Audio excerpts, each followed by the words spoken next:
রাজনৈতিক দল মোটামুটি একমত হয়েছে যে রাষ্ট্রপতি এবং প্রধানমন্ত্রীর ক্ষমতার ভারসাম্য আনতে হবে। প্রধানমন্ত্রীর হাতে একচ্ছত্রভাবে অসীম ক্ষমতাতে আছে। আচ্ছা, বাংলাদেশের রাজনৈতিক প্রেক্ষাপটে রাষ্ট্রপতিরা কারা হন আমরা তো দেখেছি, বিগত সরকারগুলোতে আমরা দেখেছি রাষ্ট্রপতি কারা হয়। সুতরাং একজন দলীয় ব্যক্তিকে আপনি রাষ্ট্রপতি করবেন এবং তারপর আপনি আশা করবেন যে প্রধানমন্ত্রীর সঙ্গে তিনি ক্ষমতার ভারসাম্য শেয়ার করবেন, তাহলে তো হবে না। বাংলাদেশের রাষ্ট্রপতি হবার জন্য কি কি যোগ্যতা দরকার, তার কোন দলীয় ব্যক্তি রাষ্ট্রপতি হতে পারবেন কিনা, এই আলোচনাগুলো আসলে মাঠে আসা দরকার। 70 অনুচ্ছেদ নিয়ে সবসময় কথা হচ্ছে। আমাদের নির্বাহী বিভাগ, বিচার বিভাগ, আইন বিভাগের মধ্যে সেপারেশন অফ পাওয়ার যেটাকে বলে, সেটাকে নিশ্চিত করবার ক্ষেত্রে 70 অনুচ্ছেদ একটি বড় বাধা হিসেবে ধরে নেওয়া হয় এবং মানে আইনসভার যে স্বাধীনতা, আইনসভার যে সার্বভৌম ক্ষমতা, সেটাকে 70 অনুচ্ছেদ অনেকটাই বাধাগ্রস্ত করে।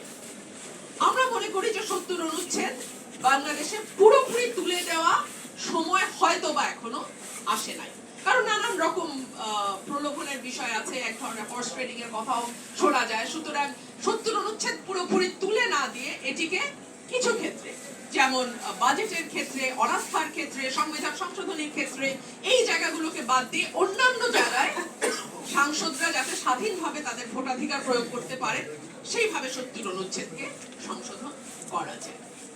আরেকটি জায়গা যেটা খুবই আলোচনায় এসছে সংশোধনের ক্ষেত্রে, সেই জায়গাগুলোতে একটা কথা বারবার আসে, রাজনৈতিক ঐক্যমত, দলগুলোর মধ্যে ঐক্যমত। মুশকিল হচ্ছে বাংলাদেশের রাজনৈতিক দলগুলো আমি ক্ষমতায় যাব এই একটা বিষয় ছাড়া আর কোনো বিষয়ে ঐক্যমতে আসতে পারে বলে আমরা দেখি নাই, এরকম নজির নাই। তবে ওই যে সাকিব ভাই যে কথাটা বলে গেল, শেষ বিচারটা আসলে জনগণের হাতে। মানুষ যদি চায়, এটা আমাদের একটা বিরাট সম্ভাবনার দরজা খুলেছে 5ই অগস্ট।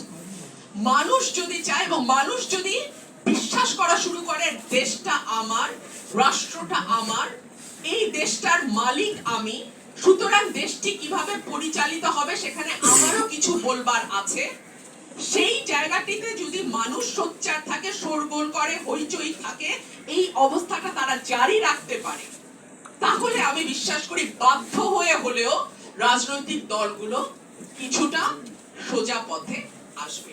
আরেকটা বিষয়, গণতন্ত্র আসলে চমৎকার ভাবে একদিনে প্রতিষ্ঠিত হয় না। এটি চড়াই উতরাইয়ের মধ্যে দিয়ে, ট্রায়াল এন্ড এররের মধ্যে দিয়ে আসে। কখনো গণতন্ত্রের জোয়ার হয়, গণতন্ত্রের ভাটা আসে, কিন্তু এটা একটা যাত্রা। এই যাত্রাটা আমরা জারি রাখি, এই শোরগোলটা আমরা জারি রাখি।